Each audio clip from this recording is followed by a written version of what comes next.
Welcome my dear friends, कैसे हैं आप सब लोग। मैं हूं आपका दोस्त Nitin. Thank you for coming again to this channel. आज की जैसे आपने देखी ली होगी हेडिंग, सीए के इंस्टीट्यूट, सीए के जो स्टूडेंट्स हैं, हमारे जो एस्पायरेंट्स हैं, जिनको ऑडिटर बनना है, चार्टर्ड अकाउंटेंट बनना है और they want to explore in life for accounting field, उनके एग्ज़ाम्स आ रहे हैं 1 महीने बाद। आप लोगों के एग्ज़ाम है 1 महीने बाद, तो तैयारी कैसी चल रही है आपकी? डेफिनेटली अच्छी चल रही होगी। तो मैंने सोचा कि क्यों ना हम कुछ ऐसे शुरू करें कि जहाँ पे आपकी नॉलेज को हम थोड़ा और ब्रेक थ्रू दे सकें। तो जैसे आपको पता है कि मैं हमेशा एक चीज़ बोलता हूँ आपको कि जब भी हम पढ़ाई करते हैं किसी भी सब्जेक्ट की करें, चाहे आप सीए की करें, चाहे सीएस की करें, सीडब्ल्यूए की करें, चाहे आप कॉम्पिटिटिव एग्जाम्स की तैयारी करें, चाहे आप बैंकिंग की तैयारी करें, चाहे अपने कोर्सेज की तैयारी करें, कुछ भी तैयारी करते हैं जब भी स्टडी रिलेटेड होती है, तो अगर आप फोकस करते हैं मल्टीपल चॉइस क्वेश्चंस के ऊपर, आई रिपीट, अगर आप फोकस करते हैं मल्टीपल चॉइस क्वेश्चंस के ऊपर, that really help you not to understand one concept, बल्कि आपको हेल्पफुल होता है वो एक साथ चार चार कॉन्सेप्ट समझने के लिए, unless there is a option of none of the above. अगर नन ऑफ द अबव की ऑप्शन होगी तो उसमें 3 ऑप्शन आपको सीखने को मिलते हैं। मतलब एक के बदले 4 का फायदा है ना, एक में 4 का फायदा। तो आज हम डिस्कशन करने वाले हैं अकाउंटिंग के कुछ एमसीक्यूज, मल्टीपल चॉइस क्वेश्चंस।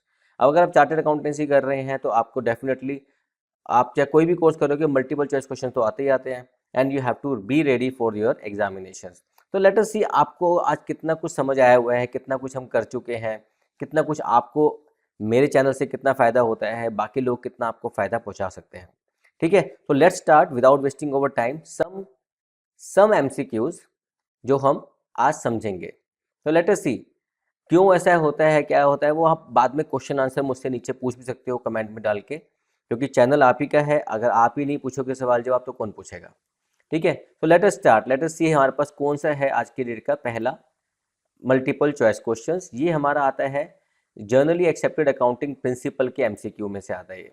मतलब अगर हम बात करें तो आपके पास एक टॉपिक होता था फाइनेंशियल रिपोर्टिंग, ये इंटर में भी होता है ग्रुप 1 में, और आपका सीए के कई स्टूडेंट्स को आपको ये पता होता है। तो जब हम रिपोर्टिंग की बात करते हैं तो रिपोर्टिंग में हमारे पास 2 तरीके होते हैं। एक होता है गैप मॉडल, हमारे बीच की दूरियां नहीं, गैप मॉडल होता है। दूसरा होता है आईएफआरएस। तो पहला क्वेश्चन आपके सामने आता है, जनरली एक्सेप्टेड अकाउंटिंग प्रिंसिपल्स। कई लोग बोलते हैं ग्लोबली एक्सेप्टेड, नहीं, it is generally accepted accounting principle GAAP of US are the accounting rules to prepare financial statements for. किस लिए बनाने के लिए गैप आपको हेल्पफुल होता है? नंबर 1, पब्लिकली ट्रेडेड कंपनीज के लिए, नंबर 2, प्राइवेट कंपनीज के लिए, या थर्ड, स्टेट गवर्नमेंट के लिए। तो प्लीज़ यहाँ पे याद रखिएगा कि हमारे पास या तो पब्लिकली ट्रेडिंग कंपनी होगी, शेयर मार्केट में लिस्टेड होती है, दूसरा प्राइवेट कंपनीज होती है, तीसरी स्टेट की कंपनीज होती हैं। तो US GAAP is not applicable to state government. ठीक है, तो इसका जो आंसर होगा that will be B and C only. तो ये जो आपका आंसर है B and C only, sorry A and B only, इसका आंसर है A and B, answer is B, A and B only. मतलब ये सिर्फ पब्लिकली कंपनीज और प्राइवेट कंपनीज के लिए ही गैप लागू होगा, स्टेट गवर्नमेंट के लिए एप्लीकेबल नहीं होगा। ठीक है, कुछ क्वेश्चंस में आपको ना कम्युनिटी पोस्ट में डालता रहूंगा, लेट अस सी कौन कितने आंसर दे पाता है। अभी तो जो आंसर बता रहा हूँ डिस्कशन के हिसाब से है, तो मैंने कुछ आंसर हाईलाइट कर रखे हैं, लेकिन हम समझ रहे हैं। दोस्तों एग्जाम में बचा है सिर्फ 1 महीना, और 1 महीने पहले हमारी एग्जाम के अंदर सबसे बड़ी प्रॉब्लम क्या होती है कि हम डरते हैं कि हमें तैयारी तो हो गई है, लेकिन क्या हमारी तैयारी सही है? तो उसके लिए अनअकैडमी आपके लिए लेकर आया है mega revision free test series. जी हाँ, chartered accountant inter group 1, group 2, CA final, group 1, group 2 और फाउंडेशन के हिसाब से। उसके लिए आपको करना क्या है, इन फ्री टेस्ट सीरीज के लिए डिस्क्रिप्शन में आपके पास बहुत सारे लिंक गिवन है आपके कोर्स के हिसाब से। Just click it, use my code niting10 and you can avail this particular test series free of cost। ना सिर्फ उतना, अगर आपके टेस्ट में स्कोर अच्छा आता है तो आपको 1000 रुपये तक के अमेजोन के वाउचर भी इसमें आप विन कर सकते हैं। खैर वो टारगेट बाद की बात है, बिकॉज अभी तैयारी का सीजन है तो पहले तैयारी कर लेते हैं। Not only that, you can also go for scholarship test, daily scholarship test for CA. इसके अंदर क्या करना है आपको, ऐसे जैसे लिख रहा है free test available only on Unacademy app, तो आपको किसी जगह जाके नहीं मिलेंगे ये। आपने अनअकैडमी की ऐप को इंस्टॉल करना है। मैं आपको स्टेप बता रहा हूँ फिर से, अनअकैडमी ऐप को आपको इंस्टॉल करना है, उसमें जाके आपको सिलेक्ट करना है अपना कौन सा टेस्ट आपको सिलेक्ट करना है। उसके अंदर आपने जाके अपने कोर्स के हिसाब से, जैसे सपोज आपने फाइनेंशियल रिपोर्टिंग का टेस्ट लेना है, या लॉ का टेस्ट लेना है, या आपको आपने DT या IB indirect tax का लेना है या direct tax का लेना है, that you can start and you can avail it. All right, so go ahead, grab this opportunity now. The fundamental quality of financial statement includes which of the following? What is the quality of financial statements? Number one, these should be relevant. Logical से तो yes होना चाहिए.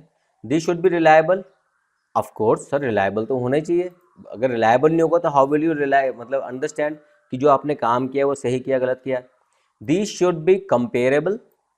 आज आप दो companies को compare करना चाहते हो, अपनी ही कंपनी को पिछली पास्ट परफॉर्मेंस के साथ कंपेयर करना चाहते हो, तो आपने ये पढ़ा होगा चैप्टर ना रेशियो एनालिसिस, है ना, रेशियो एनालिसिस या फिर ट्रेंड एनालिसिस या फिर अब comparative balance sheet, comparative income statement. वो सब क्या करते हैं, वो आपको ये सब चीज़ें बताते हैं. मतलब डाटा जो है रिलायबल भी होना चाहिए, कंपेरेबल भी होना चाहिए और कंसिस्टेंट भी होना चाहिए. The answer is consistent also.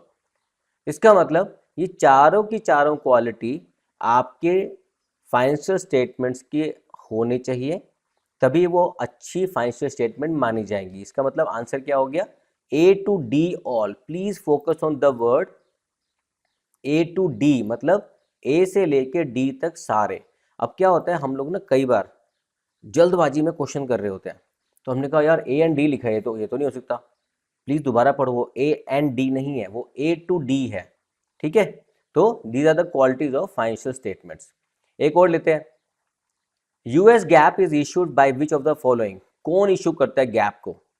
American Institute of Certified Public Accountant, जिसका आपने सुना होगा CPA.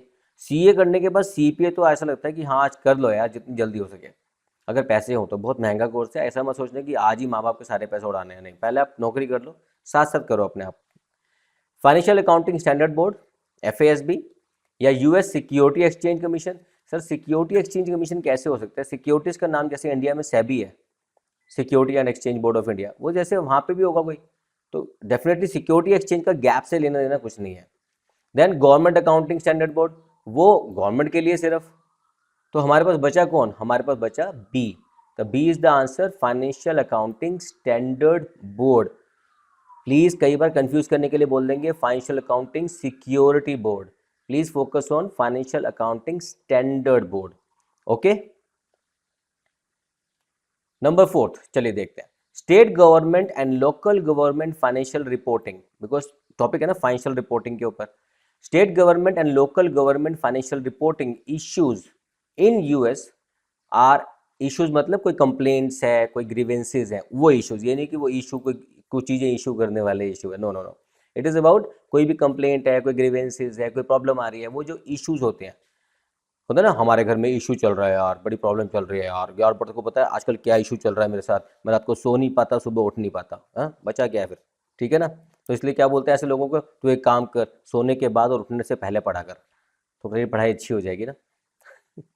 चलो मजाक चलता रहेगा.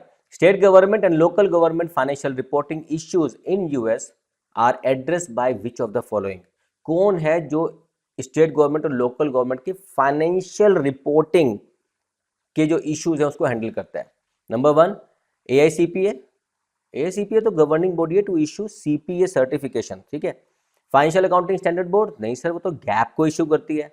US सिक्योरिटी, नहीं सर वो तो गवर्नमेंट का मतलब क्यों सिक्योरिटीज के बारे में बात करती है. तो इश्यूज कौन देखेगा? कोई कोड देखेगा ना.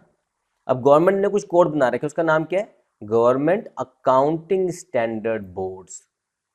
Are you understanding? आपको क्वेश्चन में से ही आंसर मिलेगा आपको, अगर आप थोड़ा सा पेशेंस से काम करोगे. ये सारे क्वेश्चंस आप मुश्किल से 10 से 12 सेकंड में कंप्लीट कर सकते हो अगर आप ढंग से उसके ऊपर फोकस करोगे.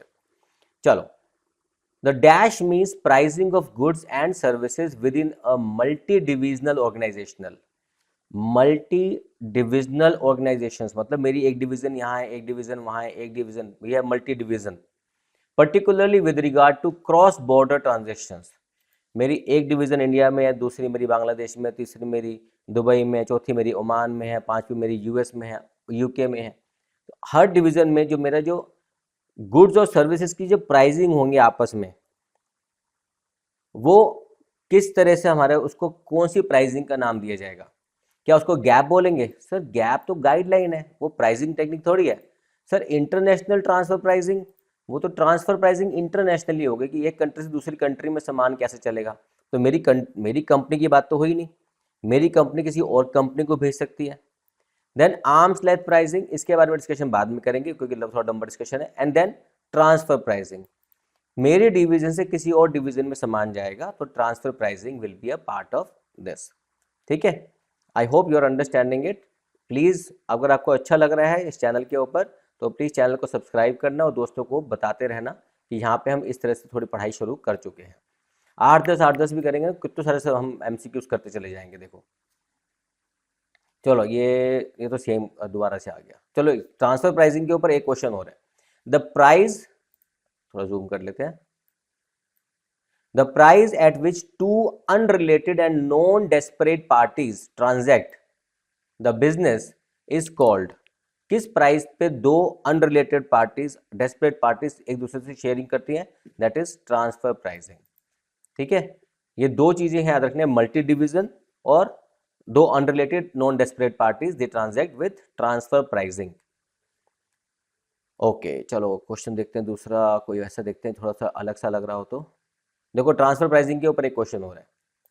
The transfer price in the context of banking means, banking में ट्रांसफर प्राइसिंग क्या होता है, इसका आंसर सीधा डिस्कस कर लेते हैं। Interest charged by surplus funds branch, interest charged by the surplus funds branch to the deficit fund branch on transfer of funds. एक बैंक में पैसे की कमी हो गई है, एक बैंक के पास पैसा ज़्यादा है, तो जो जिसके पास ज़्यादा है वो दूसरे बैंक को पैसा देगा, लोन देगा, उसके ऊपर जो इंटरेस्ट चार्ज करेगा that will become transfer price. Transfer pricing नहीं, प्राइसिंग टेक्निक होती है, प्राइस एक्चुअल होता है, तो दैट इज ट्रांसफर प्राइस। ठीक है, तो ये हो गए छोटे छोटे क्वेश्चंस अबाउट गैप के बारे में। तो आपने करना क्या है दोस्तों, ये वीडियोस लगातार आती रहेंगी 8-10 करने के लिए, ताकि आपके पास एक बैकअप हो जाए MCQs को तैयार करने का।